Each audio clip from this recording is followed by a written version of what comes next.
So your clinic day is over. What are the expectations in between clinics? As a intern and a resident, many of your rotations will be as an inpatient. So there may be periods of time where you're away from clinic for, you know, 3, 4, even up to 6 weeks. While you're away from clinic, we certainly understand that you'll be very busy taking care of sick inpatients.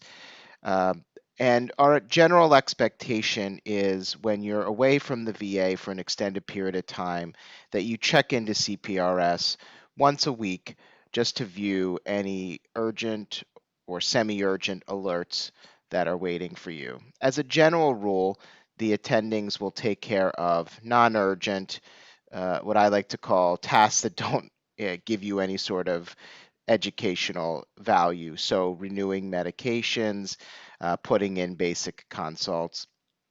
If there happens to be a major decision for one of your patients or a new diagnosis, maybe a new cancer diagnosis, we would reach out to you directly to your home institution, email, and let you know and ask you if you have time to address it. But in general, that is a pretty rare situation, and we do respect your time away from the VA.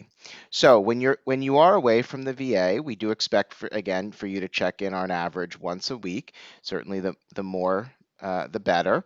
But when you check in, how will you organize your work? That's where the notification tab comes into play. So when you load up CPRS, the notification tab will be the first thing that loads. This will be a list of any unsigned notes, and it also will be a list of any of your patient's lab results, imaging results, results of their initial referrals to specialists. If somebody is trying to communicate with you, they may tag you to a note that will show up on your notification tab. And so what I like to do is to keep the notification tab as my running list of things to do. So when lab results pop up on my notification tab, I actually do not click off on them until I have addressed those lab results. This reminds me that this is an ongoing task. Importantly, the lab and imaging results, once you click them, they will go away. So what I encourage you to do is manually enter the patient's chart by typing in the first letter of their last name and the last four of their social into the top bar, and that will allow you to search the patient without unclicking the result. If someone has tagged you to a note as a notification, you can click directly on that. That will not go away until you have signed off on the view alert. I want to show you how to change the settings for your notifications so you get the most out of your notification tab. So you'll go to Tools, you'll go to Options and Notifications. Again, like setting up your note titles and your lists and teams. This is a sort of a one-time thing. You really will not have to go back and do this throughout residency. So as you can see here under the Notifications tab, some of these are mandatory, so they're non-negotiable. You can't click off on them. What I encourage you to have the following settings in place. I encourage you to unclick abnormal lab results here, as I do. The reason being is that if you have abnormal and normal, you'll get duplicate lab results and extra work. So abnormal lab results should not be checked off, excuse me. Here under consult request updated, I encourage you to turn this off. The reason is when you put in a consult, the secretaries will be calling the patient, trying to reach out to them, sending them letters. Every time that secretary puts a comment on the consult, if you do not have this turned off, there will be a notification, and there'll be a lot of noise and a lot of extra time spent clicking through this. So this used to be mandatory. This was turned off to reduce burnout. It has been a wonderful thing. So I encourage you to turn that off. Under the flagged OI orders, I encourage you to turn on all of those, and I'll explain in a minute why that is when we talk about setting reminders for yourself. Under imaging results, non-critical, I encourage you to strongly encourage you to turn that on.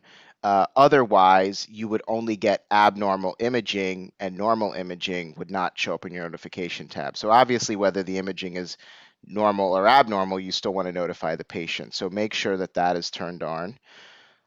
Lab results, make sure that that is turned on as well, or else you will not get normal lab results. So lab results should be turned on.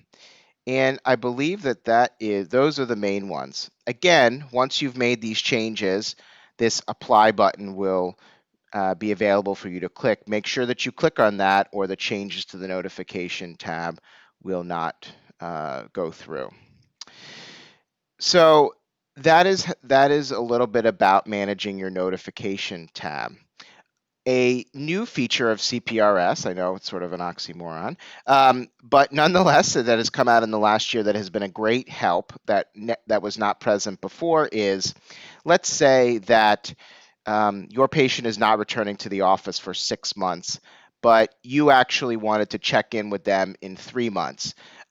Maybe they needed to get a lab test done. Maybe you started a medication and you wanted to see how they were doing on that medication, and you would prefer not to wait the full 6 months until their office appointment.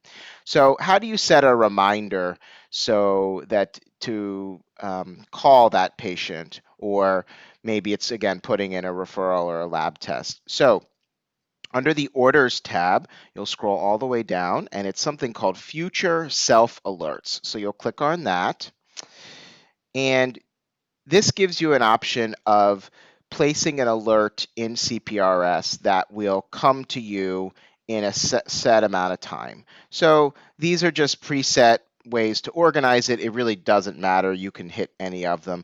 But let's say, for instance, my patient has hypothyroidism and their TSH was elevated, and so I increased their levothyroxine. And as you remember from medical school, you want to wait 6 or 8 weeks for the TSH to reset itself. So I'm going to set a reminder to call the patient to tell them to go to the lab in 6 to 8 weeks, because many of our patients, or some of our patients, may not remember that. So I would click on lab. Again, these are some preset ones. If you don't see what you're looking for, so in this case, 6 weeks, that sounds fine. Let's say, for instance, I wanted to do 8 weeks, so I would go down to custom, and you can click here, and you can go 1, 2, so 2 months, and then you can put an alert, say, call patient to remind him to get TSH checked. Okay, so you would accept the order, hit done, and then you would sign it. Okay, and now you can see it shows up here in the chart. You can also see the stop date, which is 2 months from today. Two other things to know about this alert. It is public, so anybody who goes into the chart can see this. So just make sure that it's, obviously appropriate, and whatever you're typing in there, you would not mind others seeing. The other thing to know is, so this date is set for July 19th. That alert will show up 1 business day before the 19th. So if the 19th falls on a weekend, it would show up on Friday. If the 19th is a Wednesday, the alert will show up the Tuesday before that. And this will show up on your notification tab, and in my opinion has been a great addition and a way to remind me to do certain tasks for patients, where before this, there was really not a great way to do that within CPRS. So I hope that gives you a little bit of a groundwork for how I manage patients in between visits, mainly through the notifications tab, where imaging, uh, labs, consults are coming to me, notifications are coming to me, and then finally through the self alert, which is a way where you can remind yourself to do a task, and that also will show up on the notification tab.